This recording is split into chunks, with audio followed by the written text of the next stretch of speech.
Bom dia, pessoal. Boa tarde ou até mesmo boa noite. Depende a hora e o lugar em que você estiver assistindo esse vídeo. Que a paz do nosso Senhor e Salvador Jesus Cristo esteja sempre dentro do meu, do teu, dos nossos corações. Pessoal, conforme prometido, eu vou fazer três vídeos da série, uma entre os prós e contras da CCB, um entre os prós e contras das igrejas reformadas e um entre prós e um comparativo entre igrejas reformadas e a congregação, para você que está em dúvida sobre esse assunto. Então vamos lá. Hoje vamos falar entre os prós e contras de igrejas reformadas. Primeiro a gente vai nos pró. O que a igreja reformada tem de bom? Bom, o que a igreja reformada tem de bom, pessoal, é o desejo pelo aprendizado. Eles estão sempre buscando se aprimorarem, né? Conforme os livros, né? Geralmente de quem processa a mesma fé, né? De pregadores e teólogos reformados. Eles estão sempre lendo, adquirindo conteúdo, melhorando a dicção, né? Então tem uma base de estudo na igreja reformada. O empenho de defender a doutrina também é outro pró. Eles defendem a doutrina com unhas e dentes. Ainda que você consiga provar para eles que algum ponto não está errado, eles continuam defendendo a sua doutrina, têm um empenho, né, acreditam realmente no que estão fazendo. Outro pró é homens letrados, estudados, com boas dicções, são preparados para debate, são preparados para desenvolver um debate com outras denominações. Então, essa é uma coisa legal, né? Geralmente eles têm universidades, né? A igreja possui algum método de ajudar as pessoas. O seu, como que a gente veio falar, a sua ajuda, né? Ajuda muita gente. Então, essa parte filantrópica deles é muito legal, tá? Outra parte legal, outro pró da igreja reformada é tentar explicar o máximo que eles podem da palavra. No caso, eles tentam explicar tudo. A racionalização da palavra. Eles têm um culto mais tradicional, mais racional, né? Não tem aqueles movimentos das igrejas pentecostais, das neopentecostais. Tem uma ordem estabelecida, tem uma ordem do presbítero. Então isso é uma parte legal. Outro pró, irmãos, que eu acho muito legal é o ensino racional da teologia. Lógico que eles têm os homens que ensinam, os pastores, eles ensinam segundo o entendimento da fé reformada, né? Não ensinam uma teologia pura, uma Bíblia, mas ensina segundo a visão dos teólogos reformados, mas assim é melhor um ensino aprofundado. Então você vai na igreja com o intuito de aprender. Eu acho isso louvável. E quais são os contras da igreja reformada? Primeiro de tudo, João Calvino. Por que João Calvino é um problema na igreja reformada? Não para eles, mas para mim, essa é a minha visão, tá?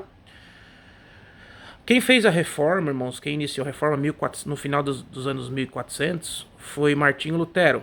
E mais tarde, João Calvino, ele praticamente fez uma segunda reforma. Ele colocou os seus pontos de vista, né? E caiu bem entre os burgueses, né? As pessoas que tinham dinheiro na época. Eles viram ali uma grande oportunidade para levantar Calvino como um defensor da causa dos burgueses. Então João Calvino é um problema. Por quê?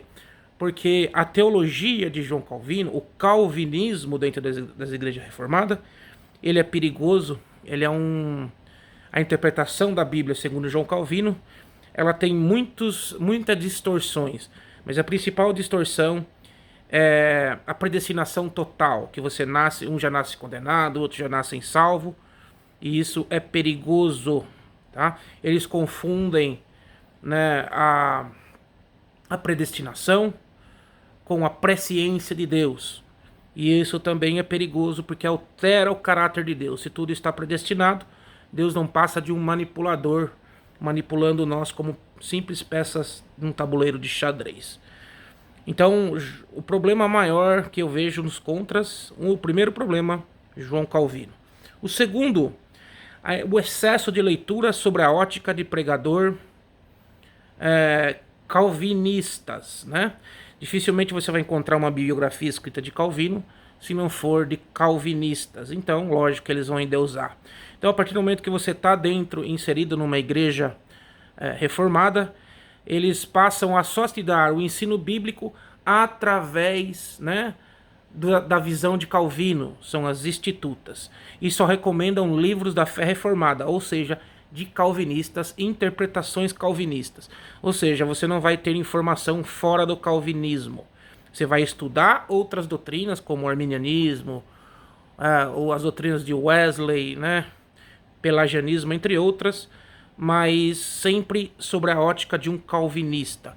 Por isso que Jesus diz, né, a palavra de Deus é bem clara. O Senhor Jesus fala, né, que as más amizades corrompem os bons costumes. Não que os calvinistas sejam maus, mas se você estiver no meio de calvinista, a tua tendência é sempre mais pensar como um calvinista, tá bom?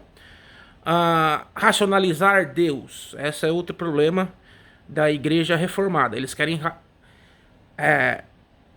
raciocinar ou, entendeu? Tentar raciocinar tudo. Nós sabemos que isso é impossível. Paulo mesmo diz que nós vemos hoje em partes, mas que só no final é uma fração, nós veremos face a face. Nós podemos tentar, e eu acho isso louvável, como eu disse, como um dos prós, fazer um culto voltado mais a ensino, fazer um culto de ensino, ter um maior controle, uma melhor educação da Bíblia, mas não tentar racionalizar o pensamento de Deus, porque os pensamentos de Deus é muito acima do nosso. Nós não vamos conseguir. Como podemos, né, racionalizar tantas coisas na Bíblia, como uma jumenta falar, ou como, né, as visões de Ezequiel, ou tantas outras coisas, visões de Apocalipse. Não podemos, né, racionalizar isso, porque não tem como. Como podemos racionalizar o arrebatamento? Então tem coisas, a obra de Deus, ela é pela fé. É bom que tenha um sistema racional, porque também a fé em Cristo também é racional. É mais racional crer em Deus, que Deus criou tudo, do que a teoria que hoje a ciência nos apresenta, que acabou de ser desmentida, exemplo como o Big Bang, que nós acreditamos toda a vida. Mas, então, essa racionalizar impede com que você creia no Espírito Santo e no movimento no meio da igreja. Por isso, geralmente, são igrejas frias, sem o movimento do Espírito Santo, e uma doutrina particularmente morta, porque nós temos que ter o equilíbrio entre o ensino bíblico e a manifestação do Espírito. Em parte pregamos e em parte profetizamos. Outra coisa que eu acho que eu estou vendo que as pessoas que estão fazendo parte de igreja reformada, que é o contra, é que eles usam esse conhecimento que eles adquirem como uma forma de atacar, de se exaltar, de se pôr um patamar acima. Olha, eu já sou um escolhido, um predestinado, e você não. Eu estou tentando te dar o evangelho para ver se você vai ser, ou se tem condição de ser, ou se não. Então eles usam esse conhecimento para atacar outras igrejas, pessoas menos indoutas, ensinamento totalmente contrário ao que Jesus ensinou. Né? O apóstolo São Paulo mesmo diz que a palavra, ela bem colocada, ela traz vida, mas a palavra maldita, ela suscita guerras.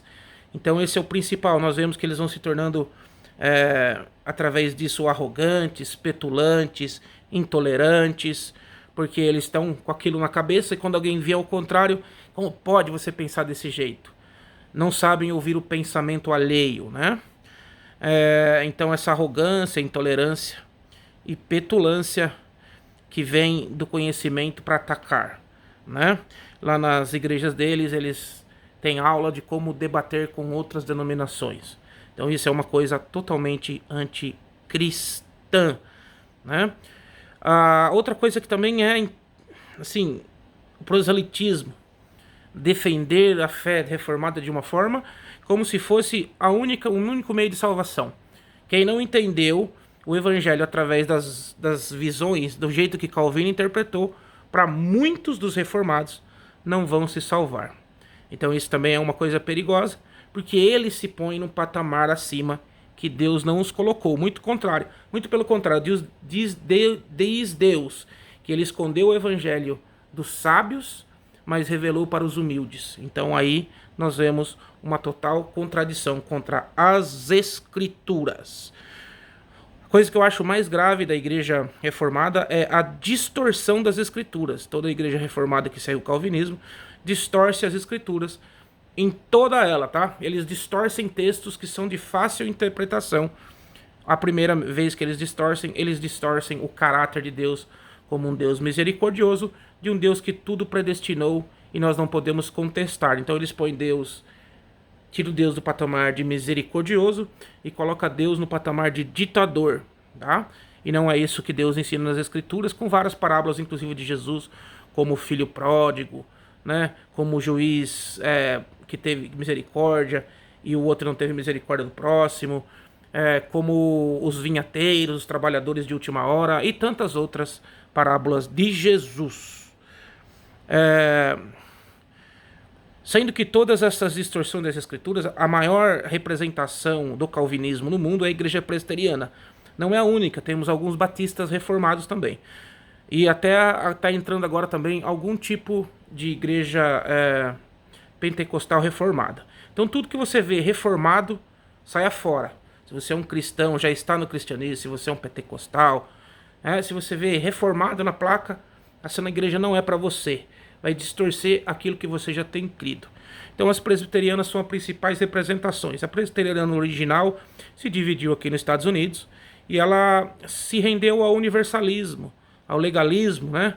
As presbiterianas aqui nos Estados Unidos, uma das ramificações, a original, a outra que se separou, eu não entendo o laço dela, mas uma ela já permite o casamento gay, ela realiza o casamento gay, os seus líderes realizam o casamento gay, batismo de criança, né? Isso todas as presbiterianas, uma coisa que é totalmente contra o ensino de Jesus, né? Que diz que as crianças que são delas o reino dos céus, deixai vir a minhas crianças, dela é o reino dos céus, aquele que não se fizer uma criança não herdará o reino dos céus, deixando bem claro que a criança, enquanto ela não tiver consciência do pecado, ela está salva, né, pela inocência. Então são esses os prós e os contras que eu coloquei, que é a minha opinião sobre a igreja reformada, as igrejas calvinistas, né? Mais um adendo aí, como eu citei primeiro João Calvino, por que João Calvino, para mim, irmãos, foi um ditador, não é só eu, é a história que conta. Ele foi o principal presidente do Conselho de Genebra, como se fosse um prefeito, foi expulso porque ele agiu de maneira muito enérgica, expulsaram ele, ele foi viver na Itália, e ali a sua doutrina foi aceita pelos burgueses, e quando Genebra viu que a Igreja Católica estava retomando o poder dentro da Genebra, Suíça, trouxe João Calvino de novo, tipo, melhor a gente deixar o extremismo do Calvino do que entrar e deixar a Igreja Católica. E Calvino, ele mandou muitos, né, trabalhou com a Inquisição, concordou com a Inquisição Católica, expulsou pessoas que não concordavam com ele, e, né, ele teve participação, né, ele foi cúmplice na morte de Servetus, né, o grande Servetus que foi queimado na fogueira, né, com a participação de João Calvino. Não foi Calvino que ordenou, mas Calvino também não impediu e não tentou tirá-lo. Então fica assim algumas coisas para você raciocinar. Se você está saindo da CCB por causa dessa nova moda de igreja reformada, eu estou te explicando, ainda que rapidamente, ainda que superficialmente, o que você vai encontrar na igreja reformada. De princípio, eles vão te trazer o evangelho da Bíblia, mas depois que você estiver lá dentro, o que eles vão trazer é a interpretação bíblica através de João Calvino. Tá bom? Espero ter conseguido explicar rapidamente. Agora, o próximo vídeo vai ser a comparação entre a igreja reformada, o calvinismo, com a congregação. Vamos ver qual que você vai se adaptar melhor, qual está mais dentro das Escrituras. A todos vocês que ouviram meu vídeo, meus agradecimentos, e que a paz do nosso Senhor e Salvador Jesus Cristo esteja dentro do teu, do meu, dos nossos corações. Grande abraço, pessoal. Tchau, tchau.